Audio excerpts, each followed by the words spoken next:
A bit over a year ago, I started playing Runescape 3 for the first time ever with a simple goal. Seeing how the world of Gielinor evolved through every update in order of its release date, with the limited skills and gear choices available up until this point. All without relying on guides, just with my knowledge from playing old school Runescape. This is Timeliner. Welcome to the year of 2005. Oh, that? Oh, that's just my totally sick Barrows gear. I ignore the ill-fitting white cape, it's best on slot until we finally get an accumulator. Having only started playing after decades of content have built up, it really makes you not think about how late such vital additions such as arrow preservation came into the game. But no dwelling in the future of the past. Let us instead take a look at the 17th of May 2005. Rumors of loudly dancing ogres near Jigig frighten the town of Yanil, but not just any ogre, but undead ones. Spooky. So it's time to put a stop to this in quest number 80. Zogre Flesh Eaters. You there, ogre! What is going on here? Grish tells us that suddenly the buried comrades came back to life from the graves down below and have driven them out of their sacred ritual site. He asks us to find out what exactly caused this and put an end to it, so that they can be the ones to dance over there again. Furthermore, he warns us that they carry a terrible sickness, infecting anyone that they strike, making their victims as groovy as themselves. Yeah, we don't want that. Let's see what we are up against.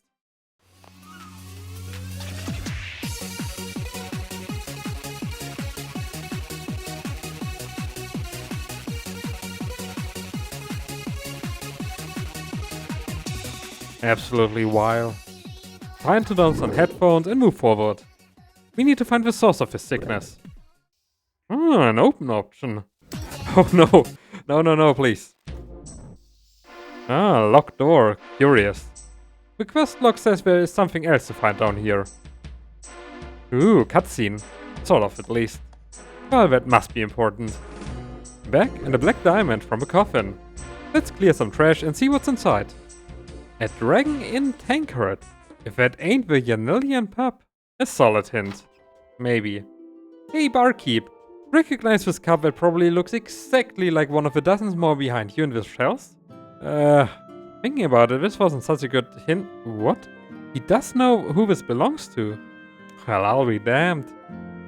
Apparently it belongs to some guy named Brental Van, who was talking to some wizard here recently.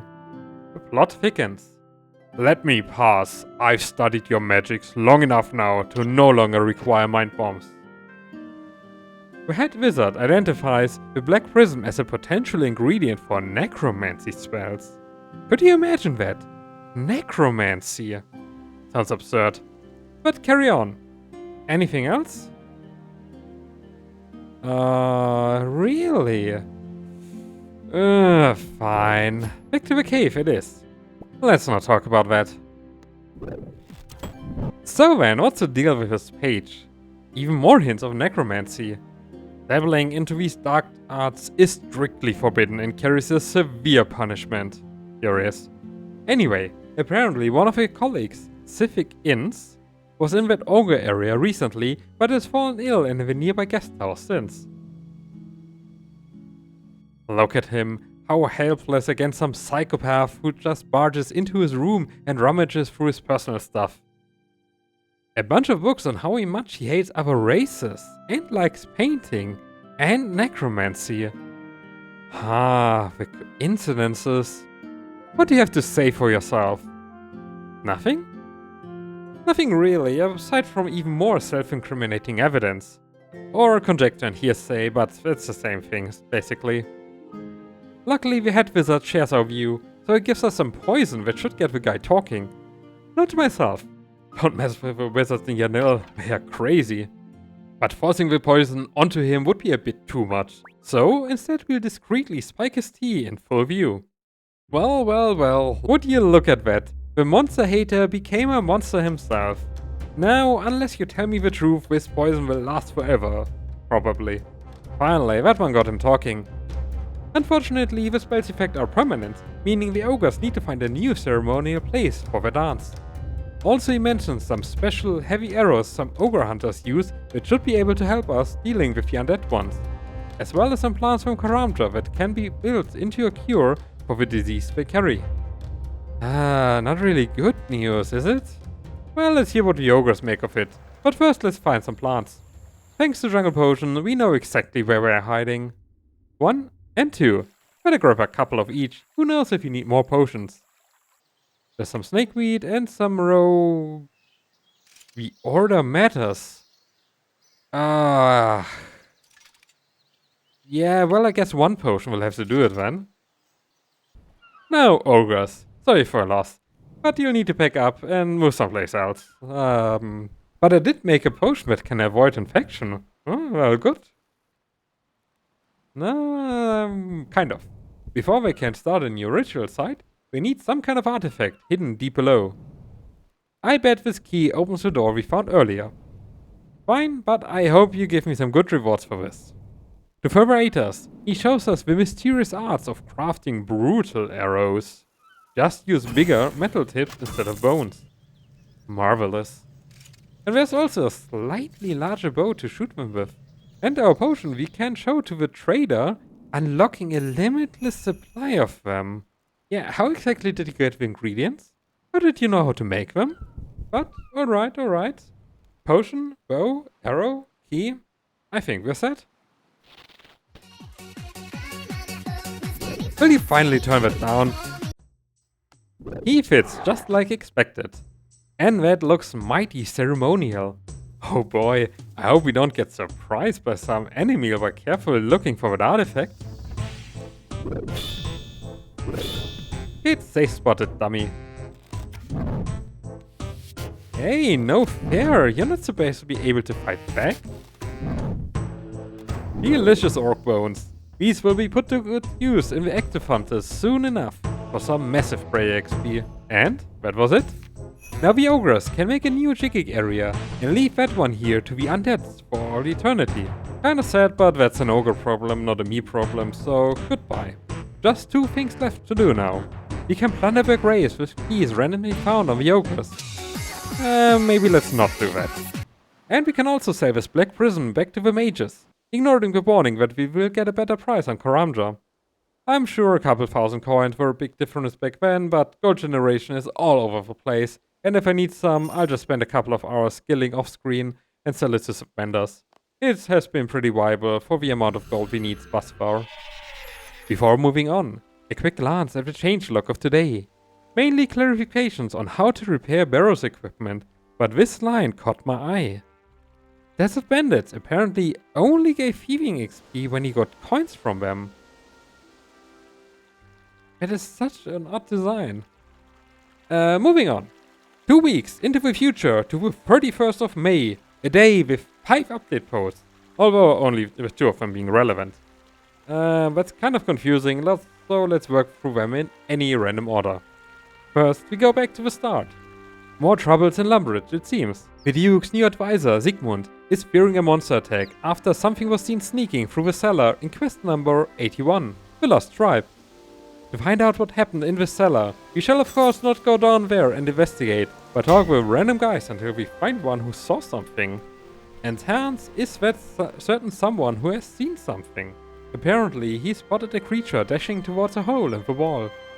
Only now it is time to investigate further.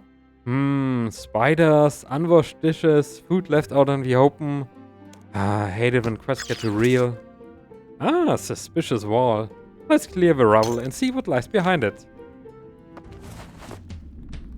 A strange symbol. A brooch with another strange symbol. And some tunnels that look a bit too confusing for now. Back to the Duke. More and more points to a goblin having dropped this. This concerning discovery needs more information. And what better source than our good old pal Reldo. Look, I found some garbage in a cave. Neat, huh? To find out even more, he points us to a goblin history book. And after struggling way too long with directions, we can use it to identify the tribal emblem on the brooch. Dogashan, eh? Well, can you tell us a bit more about that, Reldo? Look, I even do a sick moonbook over to you. He just hints us over to the goblin village by Falador. Sure, we've helped these guys out before. Maybe they'll remember that they owe us a favor. Their antics are a bit tiresome, so in order to spare you the details, the Dogo-shan didn't want to perform a suicide attack during the God Wars and thus have hidden underground. As punishment, or perchance, they were locked there ever since. Cool. And if we ever stumble upon them, we are also being taught a traditional greeting and war dance. I'm sure one of them will come in quite handy. Now let us find a way forward. They must be in this maze of tunnels somewhere. Not here. Better check the other way. This is not really going too well. Maybe, I don't know, we should maybe, think? Yeah, I think we should think about this for a second. There are a bunch of symbols carved into the wall. Maybe the Goblin History book holds some hints. It matches with Nago-shan, a tribe to the west. Could that mean we have to go west? No traps, so I assume that was it. Alrighty then.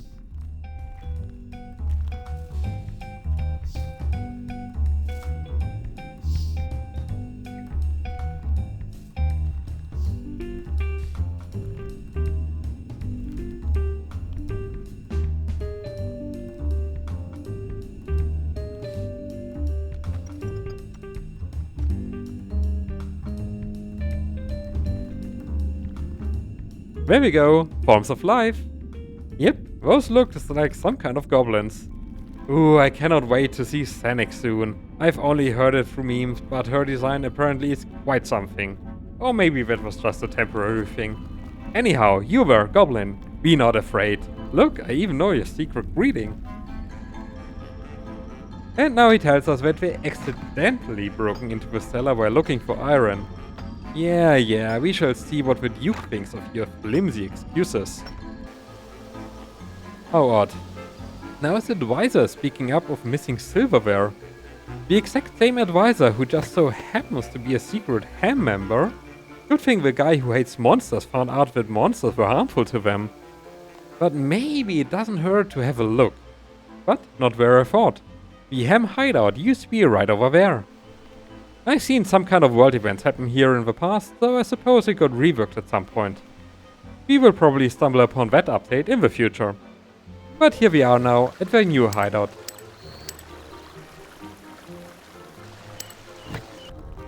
Looks pretty much the same down below. And here is the silverware. What do you have to say about that, Sigmund? Yeah, get out of here with your yee-ass haircut. Alright, with that settled, it's time to start negotiations with the peaceful goblins to open some trade options in the future.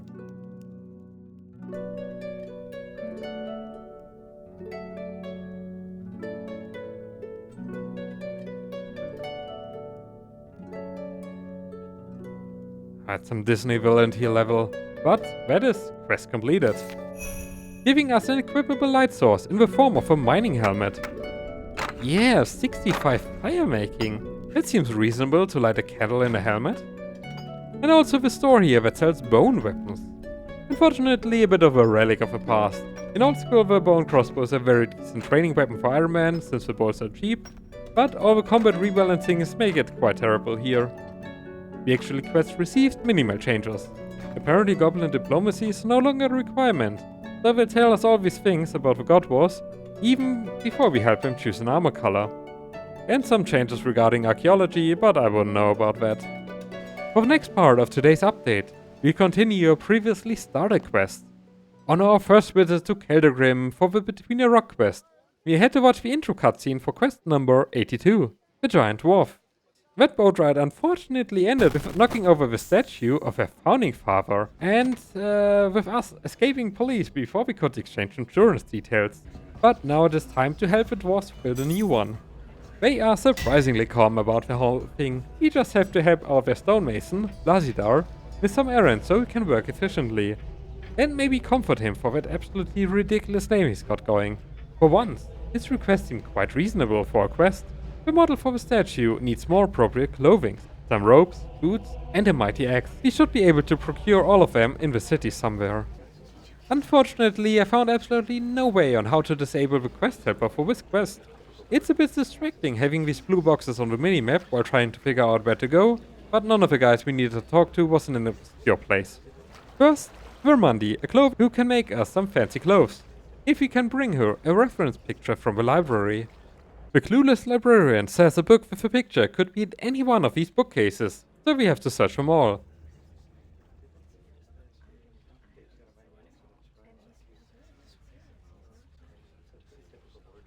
Or get lucky on the very first one. Yeah, we'll take that. While we're here, the weapon shop nearby may be able to provide a battle axe. And they may even have the original one. Found long ago, swept up by the river. But it is in a sorry state. With sapphires that adorned it missing and the metal broken beyond repair. At least for their skill level. A smith of a legendary Imkando clan might be able to fix it. Boy, I wonder where we might find one of those Raspberry Pi lovers.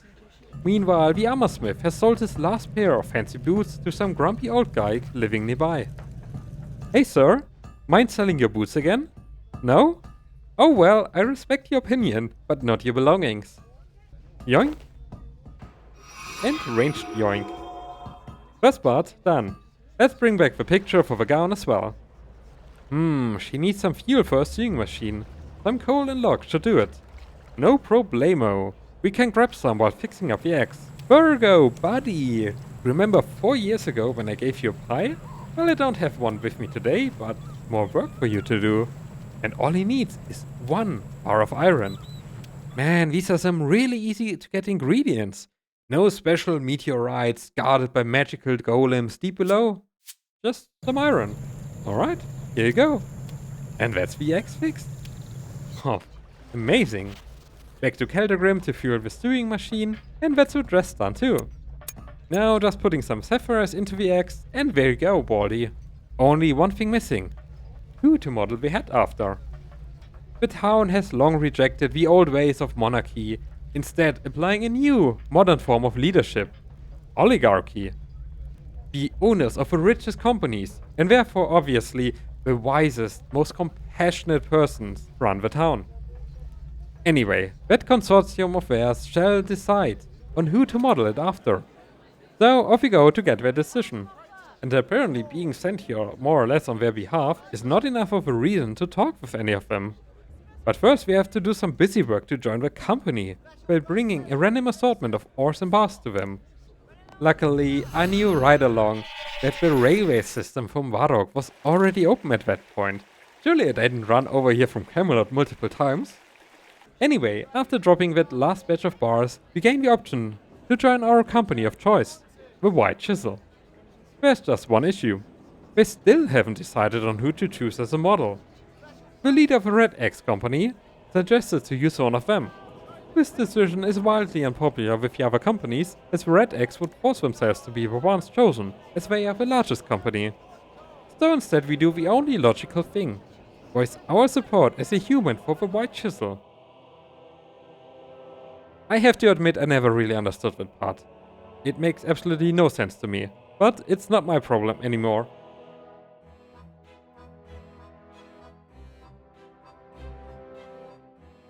There, statue fixed and quest completed. Aside from a wide variety of skill XP, we can do more of the ore and bar task we did in the quest. Yeah, right, sounds like great content. Moving on, we leave May of 2005 behind us and take a look at June, which is filled with a whole host of small updates. First, in preparation for the soon-to-be released farming skill, herb seeds started dropping around 1 month prior, on the 6th of June. So far, we have none, but I'll start storing them from now on. Runecraft received some updates in the form of tiaras, to save an inventory spot while crafting, and combination runes for higher XP rates. Still, a skill I barely touched at all, until a quest will force me to. And lastly, we have Rogue's Den, a hideout of thieves and scoundrels underneath the Burford pub. This gives us finally a store to buy lockpicks, as well as other curious items. Additionally, we can crack saves here to get some thieving XP. Level up, completed.